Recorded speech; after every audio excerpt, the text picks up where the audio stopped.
அனைவருக்கும் அன்பான வணக்கம். இந்த வீடியோவில் இந்த 2024ஆம் ஆண்டின் தை மாத ராசி பலன்களை பார்க்கலாம். நிகழும் ஸ்ரீ மங்களகரமான சோபகிருது வருடம் தை மாதம் 15/1/2024 திங்கட்கிழமை வளர்பிறை சதுர்த்தி சித்த யோகம் சதயம் நட்சத்திரம் தை பொங்கல் கூடிய நல்ல நாளில் இந்த தை மாதம் பிறக்கின்றது. மாத தொடக்கத்தில் கிரகங்களின் சஞ்சாரத்தை பார்த்தால் மேஷத்தில் குரு, கன்னியில் கேது, விருச்சிகத்தில் சுக்கிரன், தனுசு ராசியில் செவ்வாய் புதன், மகர ராசியில் சூரியன், கும்பராசியில் சனி பகவானுடன் சந்திரன், மீன ராசியில் ராகு என இந்த தை மாதத்தில் கிரகங்கள் சஞ்சரிக்கின்றன. தமிழ் மாதங்களில் தை மாதம் 10வது மாதம். மகர ராசிக்குள் சூரியன் நுழைவதால் மகர மாதம் என்றும் அழைக்கப்படுகின்றது. இந்த தை மாதத்தில் சனியின் வீடான மகர ராசியில் செவ்வாய் உச்சம் பெற்று அமரப்போவதால் ருசக யோகம் உருவாக போகின்றது. ருசக யோகம் என்பது ஜோதிடத்தில் கேந்திரம் எனப்படும் லக்னம் மற்றும் 4, 7,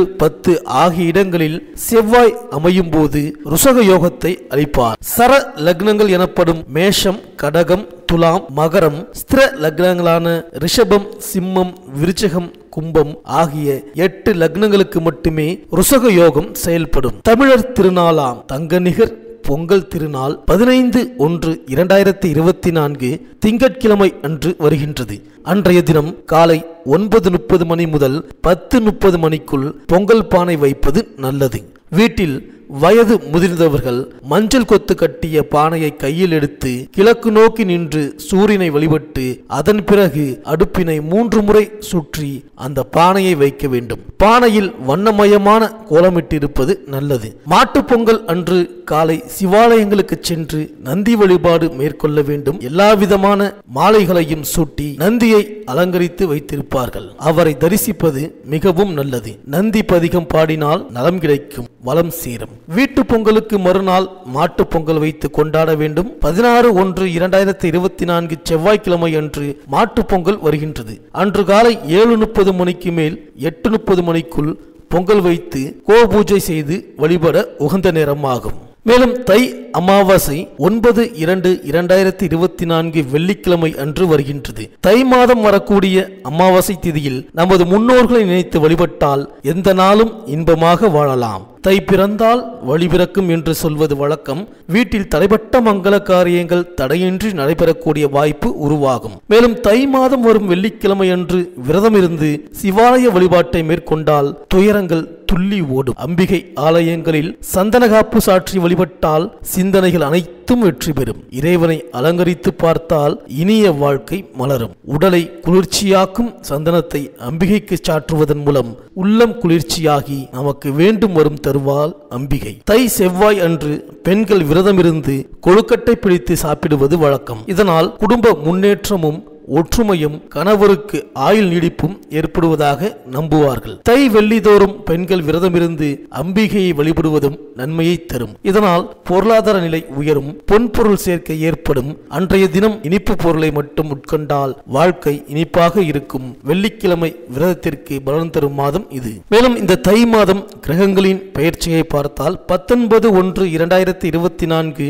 அன்று சுக்கிரன் தனுசு ராசிக்கு பெயர்ச்சியாகின்றார். 27/1/2024 அன்று புதன் தனுசு ராசியிலிருந்து மகர ராசிக்கு பெயர்ச்சியாகின்றார். 4/2/2024 அன்று செவ்வாய் தனுசு ராசியிலிருந்து தனது உச்ச வீடான மகர ராசிக்கு பெயர்ச்சியாகின்றார். இந்த கிரகங்களின் சஞ்சாரம் மற்றும் மாற்றத்தினால் உங்கள் ராசிக்கு என்னென்ன பலன்கள் கிடைக்கப் போகின்றது, நீங்கள் செய்ய வேண்டிய பரிகாரங்கள் என்ன என்று இந்த வீடியோவில் பார்க்கலாம். அனைவருக்கும் இனிய பொங்கல் திருநாள் நல்வாழ்த்துக்கள்.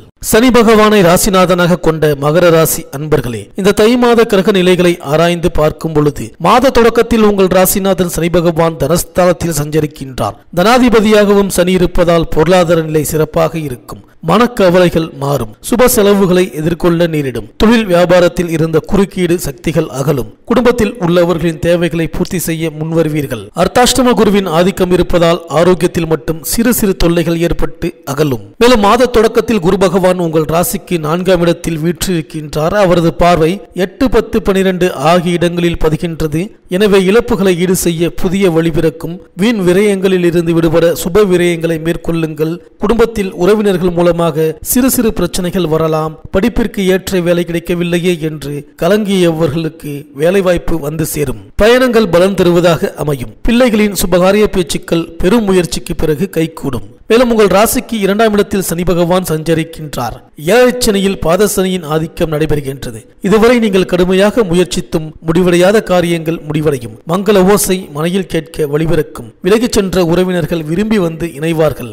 வேலை வாய்ப்பிற்காக முயற்சி செய்தவர்களுக்கு வேலை கிடைக்கும். எதிர்பார்த்த சம்பளத்தோடு நல்ல நிறுவனங்களில் இருந்து அழைப்புகள் வரலாம். சனியின் பார்வை 4, 8, 11 ஆகிய இடங்களில் பதிகின்றது. 4ஆம் இடத்தில் சனியின் பார்வை பதிவதால் கல்வி முன்னேற்றம் உண்டு. கடல் தாண்டி சென்று படிக்க விரும்புபவர்களுக்கு அதுவும் கைகூடும். தாய்வழி ஆதரவு உண்டு.